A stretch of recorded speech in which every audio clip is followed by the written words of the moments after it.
پیدا کرنے کے بعد آزاد چھوڑ دیا، اور کیا کہا؟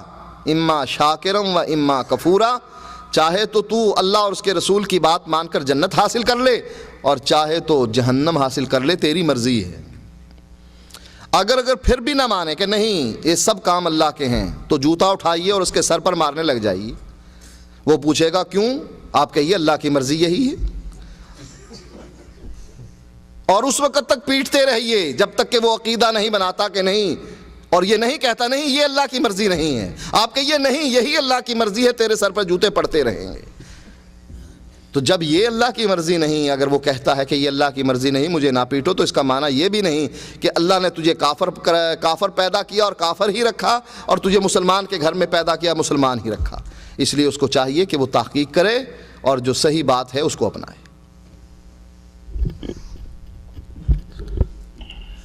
جزاکم اللہ خیر وبارک فیکم۔ محترم دوستوں اور ساتھیوں، یہاں ہم آپ کو بتا دیں کہ پروفیسر ڈاکٹر طالب الرحمن صاحب حفظہ اللہ نے پاکستان کے اندر بڑے بڑے مناظرے کیے ہیں، اور مناظرے میں حاضر جوابی سے الحمدللہ حق کی فتح حاصل ہوئی ہے۔ ان قریب اس کی کیسٹیں آپ کی خدمت میں آئیں گی جلد سے جلد، تاکہ آپ انہیں دیکھیں، اور جب اس قسم کا کوئی شبہ یا شوثہ آپ کا دوست یا ساتھی پیدا کرے یا پیش کرے تو اس کا مسکت جواب دے سکے۔ یہاں خواتین سے متعلق ایک صاحب نے سوال کیا ہے کہ عورت کا قبر پر حاضر ہونا منع ہے، تو اس کی کیا وجہ ہے؟ آخر کیوں منع کیا گیا ہے؟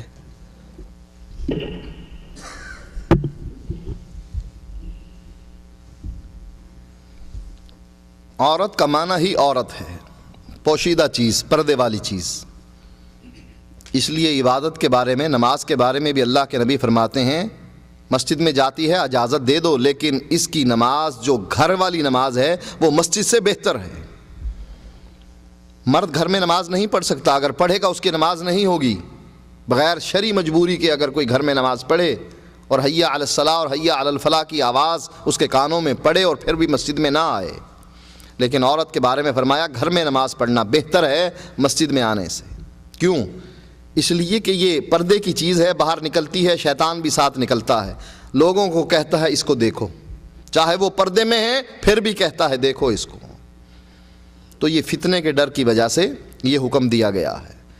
قبرستان میں جانا یہی بے پردگی اور فتنے کا مسئلہ ہے، یا یہ عورت بے صبری ہوتی ہے، وہاں جا کر آہو فغاں کرے گی، چیخے اور چلائے گی، اس لیے حکم یہی ہوا کہ عورت اس طریقے سے قبرستان میں نہ جائے۔ جزاکم اللہ خیر وبارک فیکم۔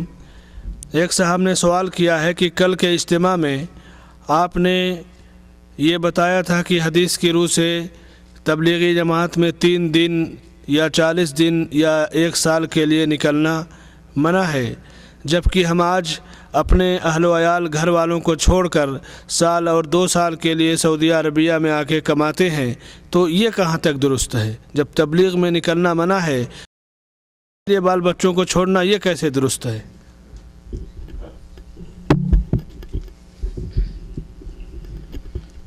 تو آپ کو کس حکیم نے کہا یہ درست ہے؟ حضرت عمر رضی اللہ تعالی عنہ کے زمانے میں ایک عورت کی باتیں سنی حضرت عمر رضی اللہ تعالی عنہ نے، اور اس کا شوہر فوج کے ساتھ گیا ہوا تھا۔ اپنی بیٹی غالباً حضرت حفصہ تھیں، ان سے پوچھتے ہیں کہ ایک عورت اپنے شوہر کے بغیر کتنے دن تک صبر کر سکتی ہے؟ انہوں نے بتلایا کہ 4 مہینے۔ آپ نے اسی وقت آرڈر جاری کر دیا کہ کوئی فوجی 4 مہینے سے زیادہ اپنی ڈیوٹی پر نہ رہے، گھر آئے۔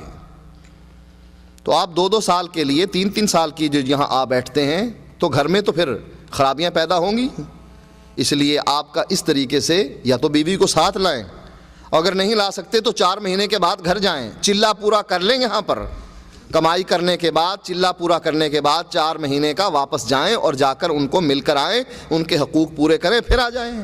اور اگر ایسا نہیں کر سکتے، رزق تو اللہ نے دینا ہے، کیا پاکستان اور ہندوستان اور بنگلہ دیش میں رہنے والے سارے ہی مر رہے ہیں فاقے سے؟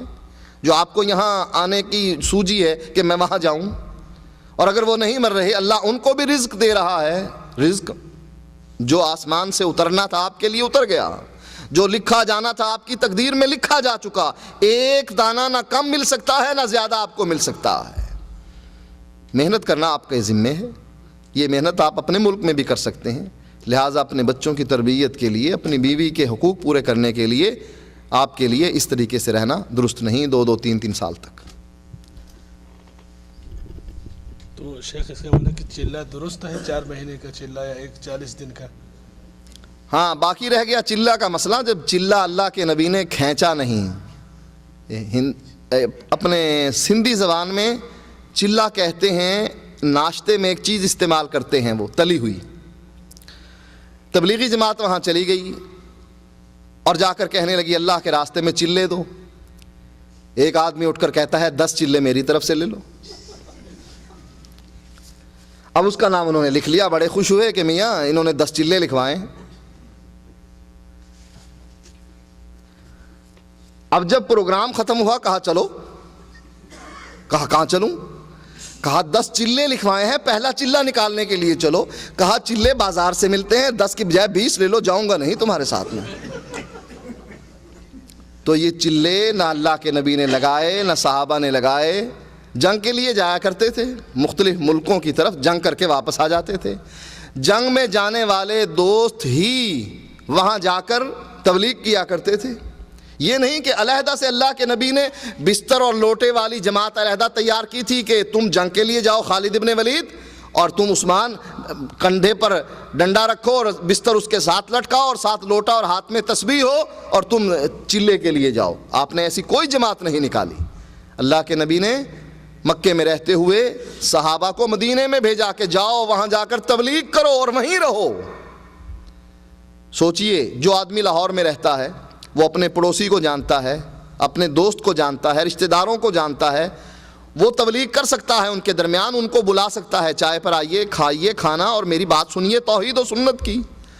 اب یہ جو لاہور والا کراچی جا کر تبلیغ کر رہا ہے جہاں اس کی کوئی واقفیت نہیں، نہ ادھر والے کو جانتا ہے نہ ادھر والے کو، سب اجنبی ہیں، اب یہ کس کو بات سمجھائے گا؟ اور کراچی والا لاہور آ کر بیٹھتا ہے۔ عقل کی بات ہے بھئی، تم ٹکٹ خرچ کر کے، پیسے خرچ کر کے کراچی والے لاہور جا رہے ہو، کیوں؟ کیا کراچی میں سب لوگ مسلمان بن گئے ہیں جو تمہیں ضرورت پیش آئی کہ اس دائرے سے نکل کر وہاں جایا جائے؟ اگر سب لوگ مسلمان بن گئے ہیں تو وہ لاہور والا یہاں کیا کرنے آ رہا ہے؟ یہ سارا چلت پھرت کا مسئلہ ہے۔ سیر کرنے کو دل چاہتا ہے، بیوی بچوں سے انسان تنگ ہو جاتا ہے، ٹینشن کی وجہ سے بی پی اپ ہوتا ہے، سوچتا ہے کہ چلو کچھ دن مری لگاؤں۔ اب ہمارے ہاں، میں اسلام آباد میں رہتا ہوں، جب گرمی زیادہ پڑتی ہے نا پنجاب میں، تو لوگ چلہ لگانے کے لیے ایوبیا اور مری کا چکر لگاتے ہیں، اور لوگ وہاں مری اور ایوبیا کے ہنستے ہیں، کہتے ہیں ہاں اب وہاں گرمی پڑی نا تو اب یہاں بھاگ کر آ گئے ہو، سردیوں میں تمہیں نہیں آنا تھا، اسلام سردیوں میں نہیں آ کر سکھا سکتے جب برف باری پڑ رہی ہوتی ہے۔ کس مصیبت میں آئے ہم، برف باری ہے پھنس جائیں گے یہاں۔ ہاں گرمیوں میں اچھا موسم ہوتا ہے، نہ اے سی کی ضرورت ہے، مزے سے یہاں مسجدوں میں رہتے ہیں، کھاتے پیتے ہیں اور سیر بھی ہو جاتی ہے، چلیں 2 4 زکریا صاحب کے واقعات بھی سن لیتے ہیں۔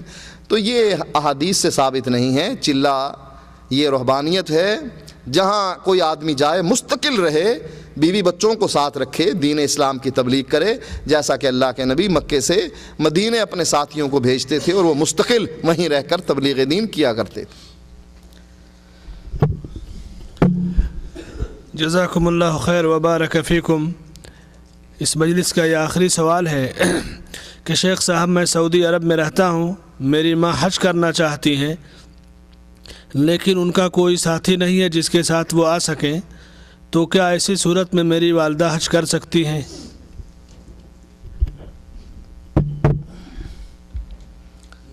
نبی اکرم صلی اللہ علیہ وسلم نے نامحرم کے ساتھ سفر کرنے سے منع فرمایا ہے، عورت کو محرم کے بغیر سفر کرنے سے منع فرمایا۔